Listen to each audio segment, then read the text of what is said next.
That is number 4 today. Trey Songz can't be friends on Hot 97. Chris Brown is in the building.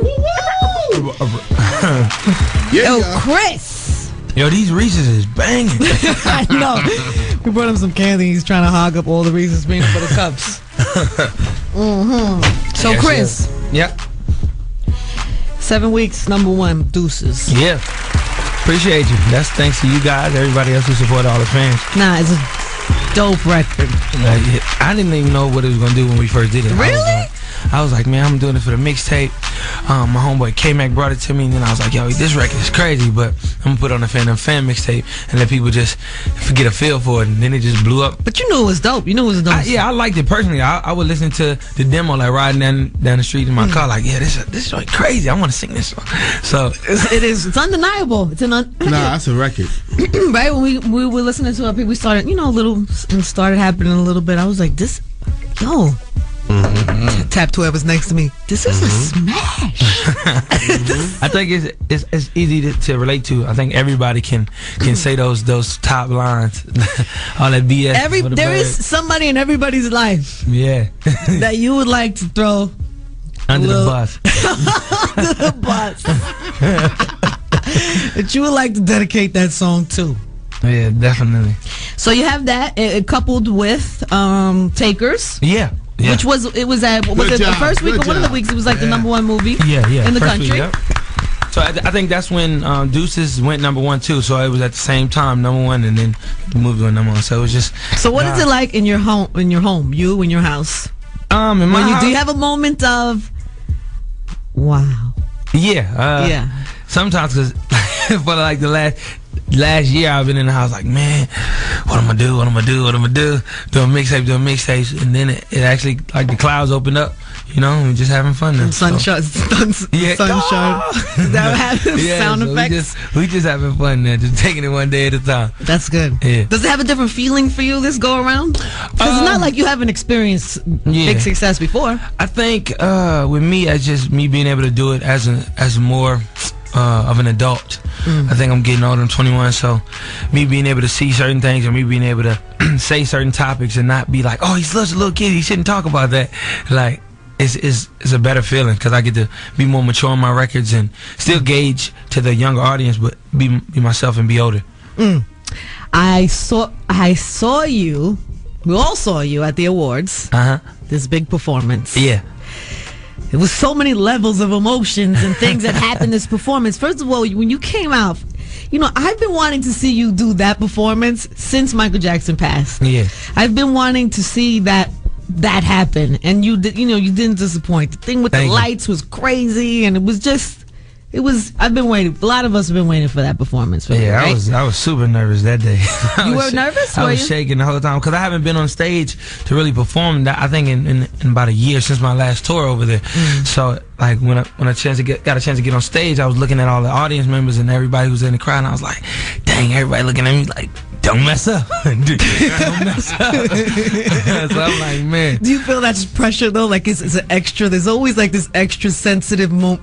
I don't know. It's getting lighter, but there's still. How's he gonna do? Yeah, it's always what's gonna happen. It's like everybody's on the edge of their seat. Like, yeah, let's see what he gonna do now. If he mess up, we gonna laugh. Yeah. So it's kind of like I always gotta prove myself. Always taking the underdog approach. That was your first back on BET thing too, right? Yeah. I had done previous 106 in Park appearances, but it wasn't to the magnitude of that. Yeah, performances. Yeah. And then I think even after the show, I think Stephen Hill or one of the other people from BET were doing press, and they were like, yeah, it was time. We feel like he has, paid his debt and everything, and it was time to give him a second chance. And in the media, in the press room, I guess they said that after. Yeah. So I think all of that feeling was there in the room. Yeah. And then you have this super duper emotional moment in front of everybody. Yeah, I was embarrassed, because it's like when you get a beating in front of your friends by your mama, and you try not to cry, and you hold it in, you're like, yeah, no, it ain't hurt. It was kind of like that, but it was People questioned you after whether it was real or not, whether it was like a staged. I think people with negative energy, period, are gonna try to bring that into equation all the time. But haters. Yeah, exactly. So I think I think people naturally felt what I felt, and it was genuine from my aspect. So. But did you have to? I mean, to be like that on stage, right? To have that moment where you get that emotional. Is there still a tag on my sweatshirt? Yeah. I mean, I'm popping tags. You heard it. You heard the sound effect. Can't make that up. Anyway, so so you can't just let loose like that without at least, I don't know, did you have the intention of like, I'm just gonna go up there and let go whatever happens? And not really. I actually had my performance actually planned out as how I wanted to really perform it. Like I was gonna do here, so I'm gonna jump on this part, I was gonna dance here, and then at the last point I was gonna really sing for them and really sing that song. Man in the Mirror. You were gonna give them the Man in the Mirror. I was gonna try to give them that whole the mic feel, everything. Right. But as the show progressed and I saw how everything was going, and it was doing like extremely well, like even with the light suits, everything was falling into place, and I was like, yeah, this is the last part, I gotta go out there and sing the song. Then like this, for a split second, I really heard the words to the song, and I was just like, oh God, am I crying? is this I'm trying to sing it as I go. Did part of you want to run off the stage? Yes, absolutely. Okay. And I was mad. You can see me on the actual performance, and I kind of like throw my fist down, like, man, I can't get the words out. Like I'm trying to sing, and it's like the whole time. You had to let it go. But it was cool, man. It was a blessing in itself, because people got a chance to be inspired again. Have you watched it back? Yeah, I watched it back. Is it uncomfortable? Yeah, I think like 3 days after, because I didn't really want to see it. And then I looked at it like, oh man, you such a punk.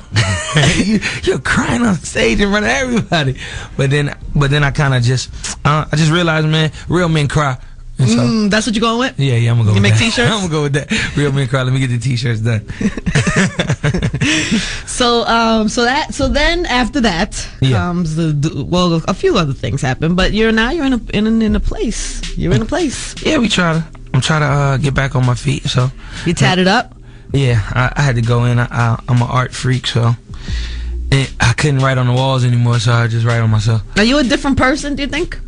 I know you're grown up, so you just even going from being 16 to being now, but just everything you've been through and everything that's happened. I think I look at things a little different, but I wouldn't say I'm different. I wouldn't say I'm different as far as like my energy, me being a wild boy, having fun all the time, trying to always get into something. So I think just me personally, on a more spiritual level, so to speak, just me, I'm just more focused and more just driven on what I have to do as far as me being an artist.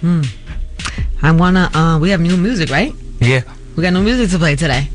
Didn't you just put those two songs on the internet yesterday? Did I throw 2 songs on it? I don't know. Maybe I'm not supposed. They might have. Maybe I'm not supposed to have these. I didn't throw them. Somebody might have leaked them. Or these? Look at Tina's having a heart attack. Might be some. All right, let's just everybody calm down. Everybody just calm down. I'm gonna play the regularly scheduled number 3 song, and then we're gonna figure out what songs we're gonna play. It's all good. Chris Brown is here. Hotlines are open. You can text us to 75759 97. Let's get it. Dipset, Louis